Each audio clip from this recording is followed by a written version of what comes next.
We all long to live a courageous life of significance. We all want to be the example to our children and do big things that change the world. However, at the end of the day, the bills are calling, and the busyness of life often keeps us from stepping boldly into our dream and passion. Join Angie Taylor, a 30-year veteran educator and co-founder of Valor Global Online and Valor Global Foundation, if you long to leave a legacy for your family and leave your mark on the world. This show is for you. This is The Way of Valor.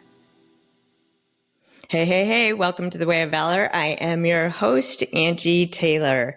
Hey guys, today is an important conversation for every parent to be listening to.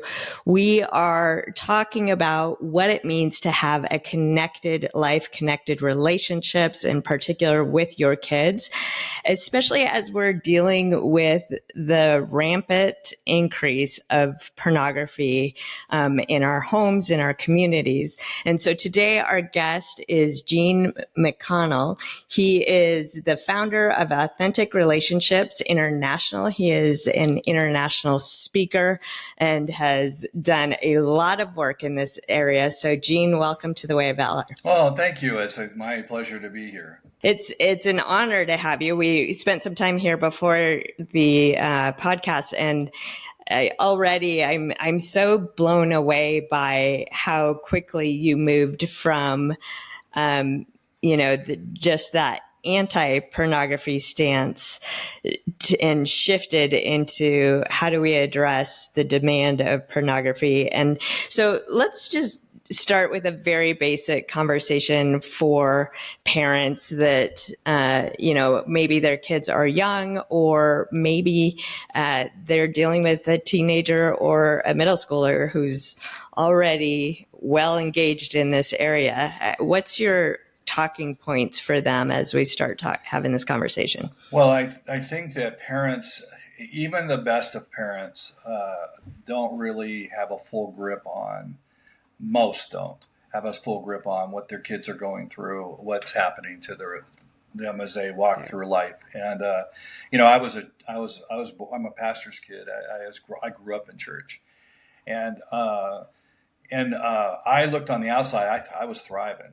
Everything looked really good on the outside. I was even a speaker. I led Sunday school classes when I was 9 and 10 years old. I was very, very, very gifted in that arena. But what nobody really knew was that a babysitter within the church, sexually molested me for a period of 2 to 3 years, and she was somebody that went to the church on a regular basis, and then was molested by a boy that was in the church that was brought into our home to help him out. And I was at a church camp at the age of 12 and was molested by a boy that was leading. He was kind of like he was Mr. Popular, Mr. Athlete. He was a talent. He could sing like crazy.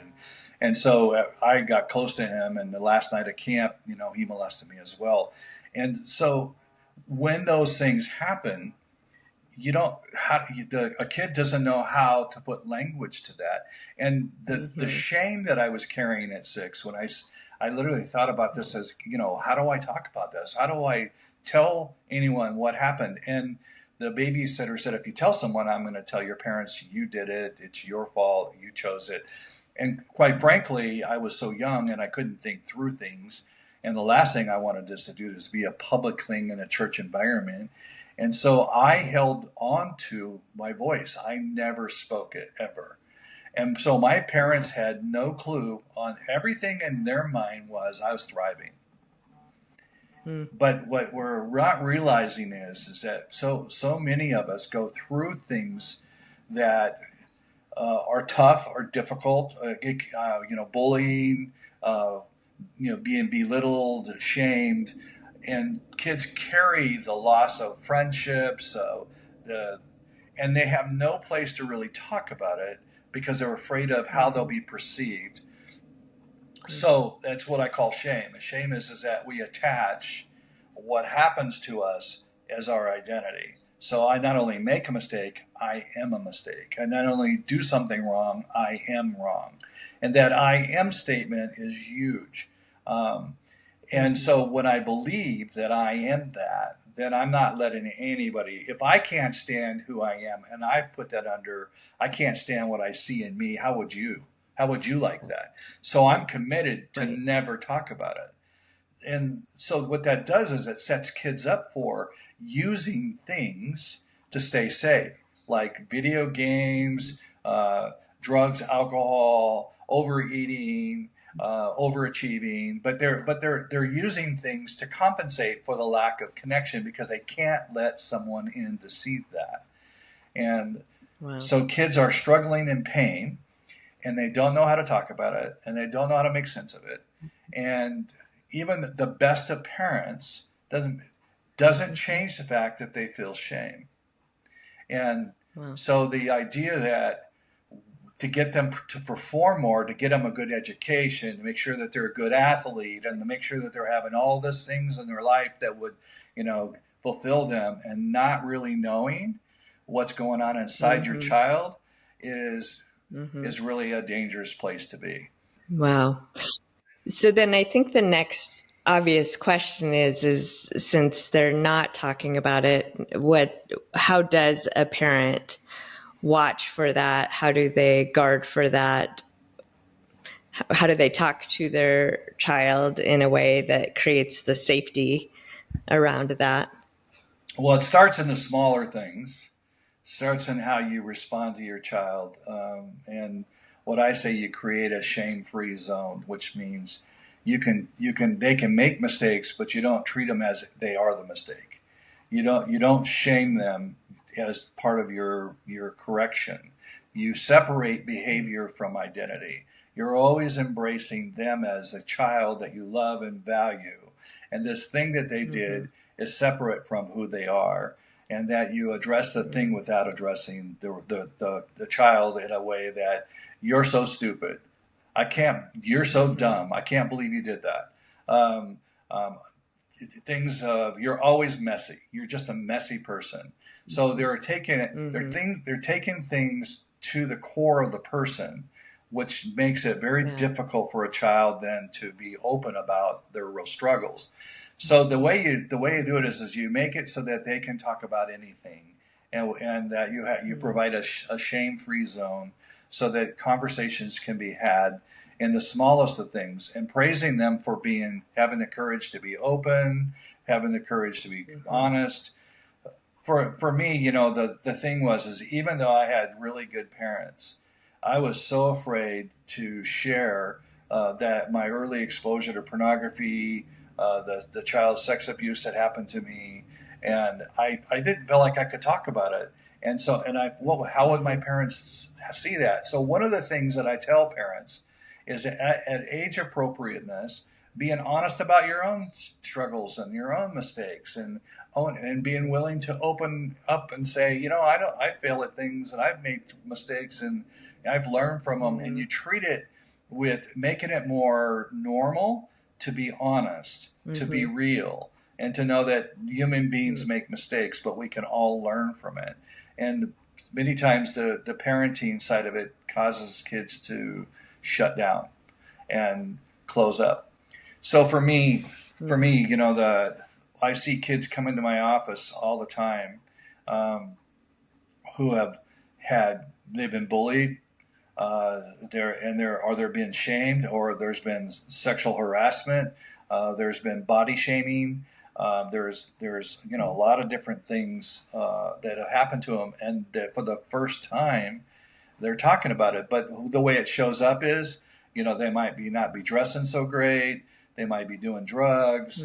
They might be skipping school. They're anti, social behaviors, and everybody's trying to double down on the behavior and say, correct this. And if you don't correct this, we're going to add more on.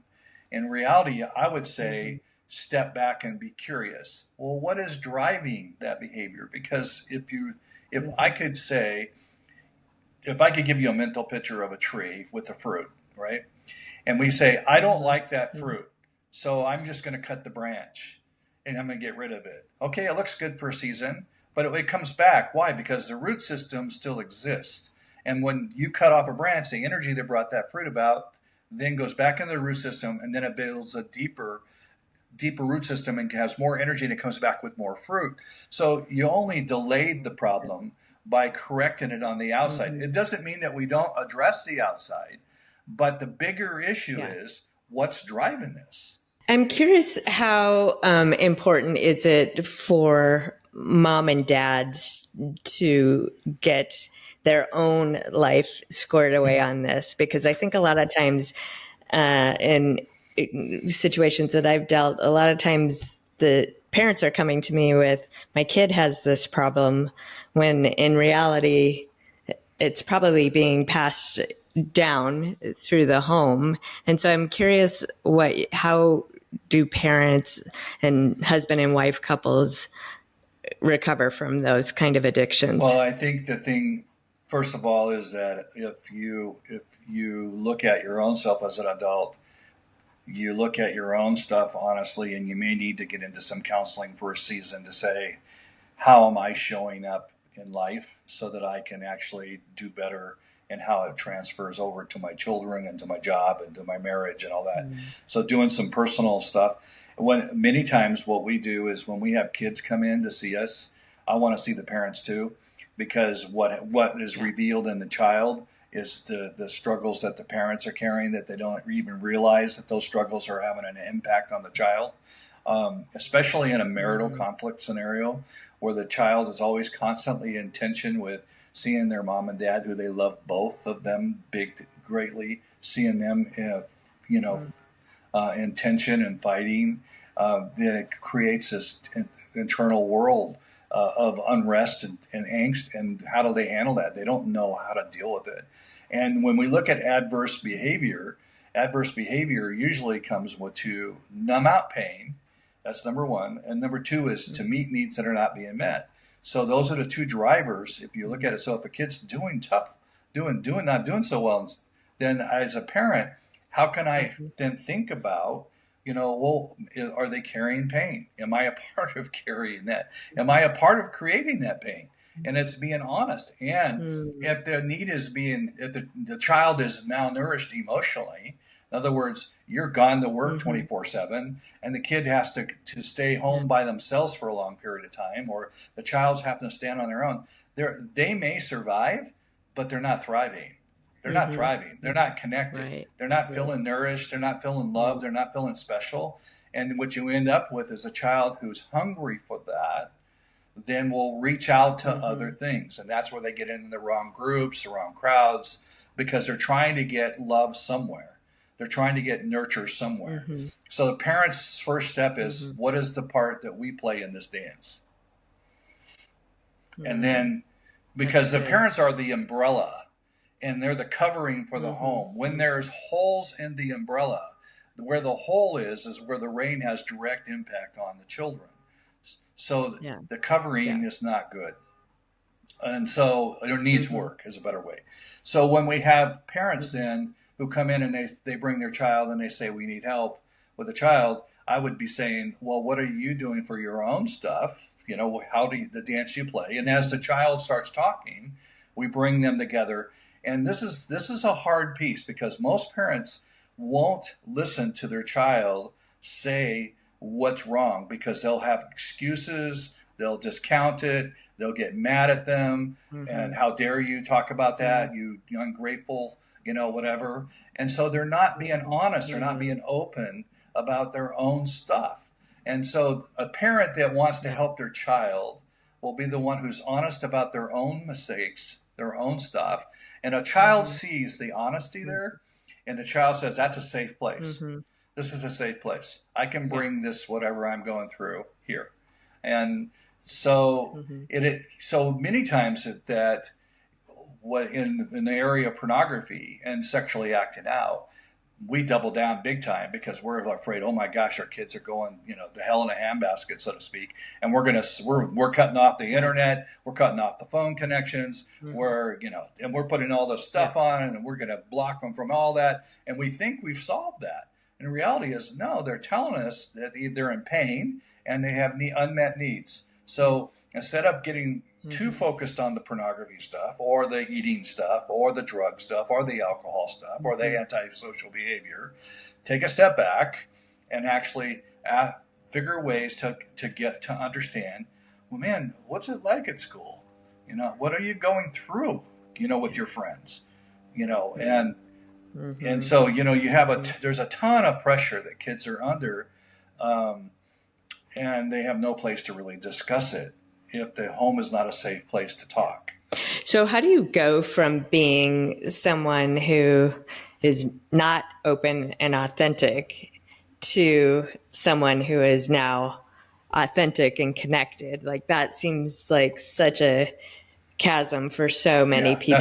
That's where I think counseling is so scriptures teach that when you go to confess your sins to an elder, that there is healing and restoration.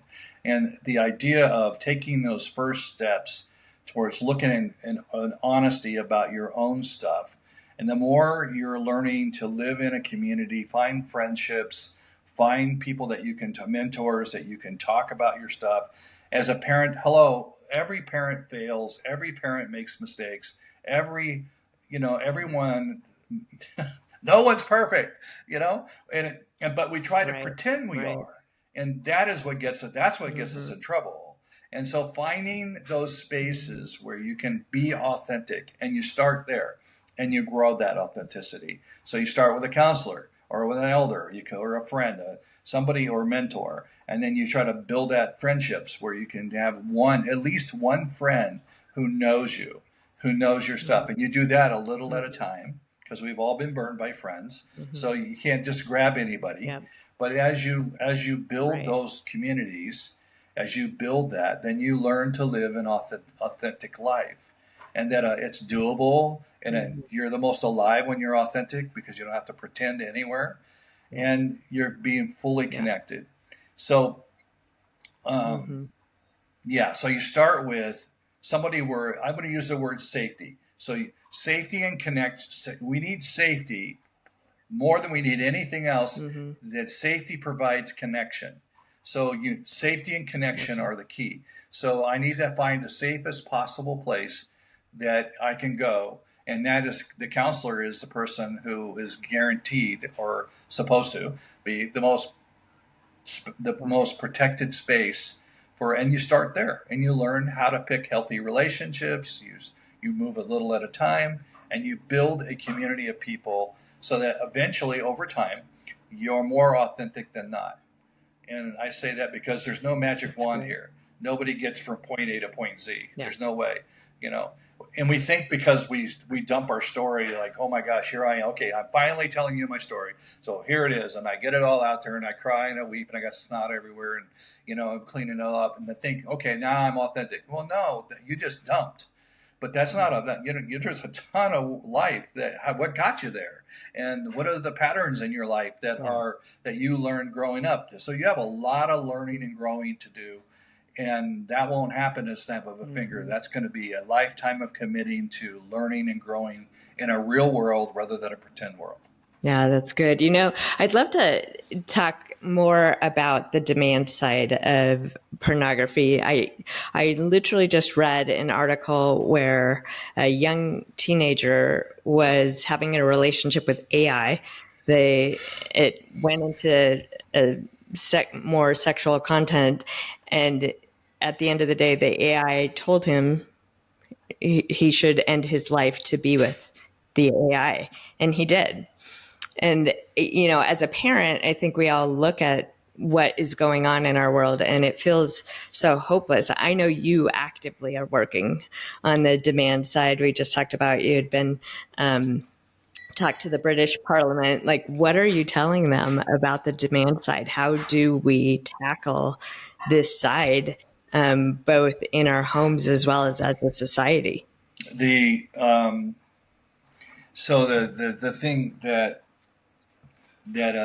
deals with the demand side is learning how to get what you really need and want, and that is I'm gonna kind of nail. I know this sounds well, let me just say it. Intimacy is our greatest need, both male and female. And that basically what intimacy is, into me see. That you see me, so I feel fully seen and I feel fully accepted. I feel loved. It doesn't mean that you accept the mistakes, like somehow you've got to embrace, okay, you're a mess, and that I'm condoning all that you're doing. No, I'm embracing you, and I'm seeing you, and I see your struggle. I see who you are. We all need that kind of relationship, and that intimacy is not sex. So as soon as I say intimacy, everybody goes to the thinking that we're talking sex. Yeah. No, we need intimacy. We need that deep connection. So in needing that deep connection, then there's this, apologize, but I just lost my thought. And please ask the question again. Forgive me. I'm just curious, how do we address the demand side of the pornography issue? Thank you. So when the intimacy is the need.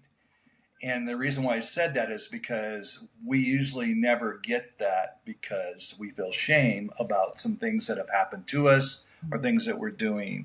And the only way we're going to get intimacy is to step in and face that debris, those mistakes, things that have happened to us, face those. And when you face those, that brings me closer to another person. So there's intimacy, there's connection. So I have to move that direction to be open about that stuff. So for all of us, the way we combat this is deal with your stuff. Start talking. Yeah. Start working, because intimacy creates intimacy. Vulnerability creates vulnerability. Right. That's good. So risk taking creates risk taking. When I sit in a room and I don't know these people at all, and I am risking my story, my full story, I share that openly. That sharing that story, regardless of what their story is, it doesn't even have to be on the same playing field. It just causes people to go, well, if he can do that, so can I. And so it creates intimacy, births intimacy. So this is organic. You're not going to create this through legislation. You're not going to create this through a program. It's going to pass relationally. And that is probably our greatest challenge in our culture is the intimacy, the relationship. And unfortunately, that boy, it breaks my heart to hear that story that you said about that boy. But the reality is somehow he didn't feel that he could get what he needed, intimacy, in the real world. And the more we're drawn to the inanimate, like the pornography, the woman in pornography, there's this thing that says, the openness, the vulnerability, she's risking her body, there's no hiding. And so it says, she's open, she's authentic, she's real. It touches the thirst inside of the desire for openness. But the truth is it's an empty embrace, because she's never going to be there for you. You don't know her. She doesn't know you. It's an illusion of intimacy. So it touches the thirst without ever having to risk emotionally, never have to worry about broken trust, never have to worry about abandonment, never have to worry about rejection. I don't have to risk my heart in the name of getting that intimacy. So I'm going to move that direction, not because I want the intimacy, but I don't think I can get it. And so pornography plays a role in that. Pornography says, welcome to my world. I want you. You're desirable. I care about you. Whatever is that speaking to, but it is not real. So the way you break that is to get what is real. Yeah, that's good. And so the child needs real connection. The child needs to be able to deal with the barriers that are causing him to, and I hate to say it in this framework, but to bond to a piece of paper is not healthy. To bond to a video clip, to bond to an illusion, to bond to AI, none of those are going to hug you back. None of those are going to be in your world, right? So they're an illusion. They're empty.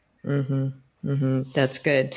So I know you have a lot of programs that you offer to parents and to families that maybe, and I actually listen to you and I'm like, I think every family needs what you have to offer, because at some point or another, we're going to be dealing and addressing these issues in our own home. And so talk to me about the 4 pillars that you have. So the first initiative it's called Pursuing the Hidden Heart, and it is to address the shame in our lives and to help us build healthy relationships. And I say help us, it means men and women. The mistake is that we put men in one place and women in another place, and we never come together for fear they're going to jump in bed together if they get close. And so we don't have any clue of how to have a brother-sister relationship and the value of having that female and male connection in safety and health and not being taken advantage of. So what the Pursuing the Hidden Heart does is it provides a safe environment. It's a retreat setting, and we do small groups, and we do role plays, and we do art, and we do teaching, and it's an experiential workshop for men and women to address shame and how begin to build healthy relationships. Look at the barriers.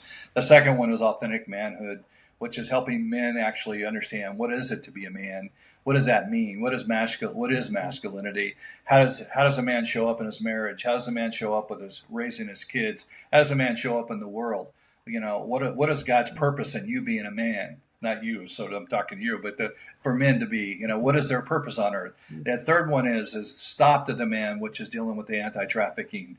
And I'm in a film called Buying Her, and it will be out. Exodus Cry is the one who's produced it, and it will be out within the next 2 months. And we've done 23-day showings, premiere showings around the world, and it has been unbelievably impactful. Wow. And it's focused on dealing with the demand. So that's the trafficking side. And then the fourth one is it's tools. It's relational health tools for leaders. So how do I as a parent, provide safety? How do I build trust? How do I build intimacy with my own kids, with my own marriage, my own family? How do I build intimacy with God? And so it's the tools we need to build healthy relationships. So those are the 4 aspects. Because of the biggest question mark, and that was what happened when I was in Germany, the parliament saying, what do?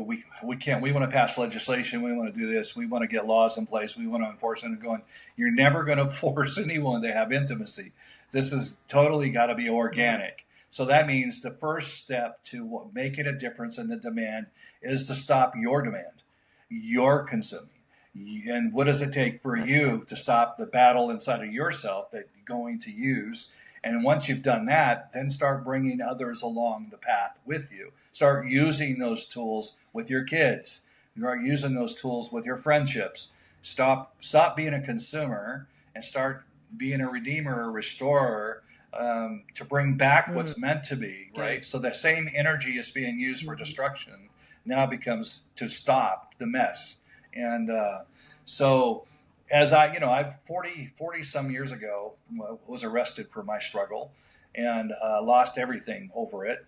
And I could have chose to stay a consumer, or I could have, when there was healing and health starting to happen back in my world, that I took that energy and now have for the last 40 plus years have done work to undo the damage done through my hands and my consuming. So what the damage done through one person, what can happen with redemption in that one person? So every person has the opportunity to turn their world around and build a healthy relational world. But it starts with, how are you doing? What do I need to do? That's good. Yeah. Yeah. Well, Gene, we will make sure we put your website and where our families can find you in our show notes today. You're an incredible resource and inspiration. Any final parting thoughts for our parents as we go? One of the most beautiful things is to see generational dysfunction broken. And some of our retreats that we've seen 4 generations in a retreat together, and they're all sharing their stories and they're all healing. And the dynamics of having 4 generations hear each other's stories and actually restore the damage that's been broken through the enemy's territory, is there's no words to express the beauty of it. This is worth every ounce of energy you give to turn this around and to build a healthy relational world, because our family and our legacy depends on it. Yeah, so good. So good. Well, thank you for joining us today. Hey, friends, if you know someone who needs this podcast, share it with a friend. Go on and give us a 5-star review. We need to get this message out. Thanks for joining us today. Blessings.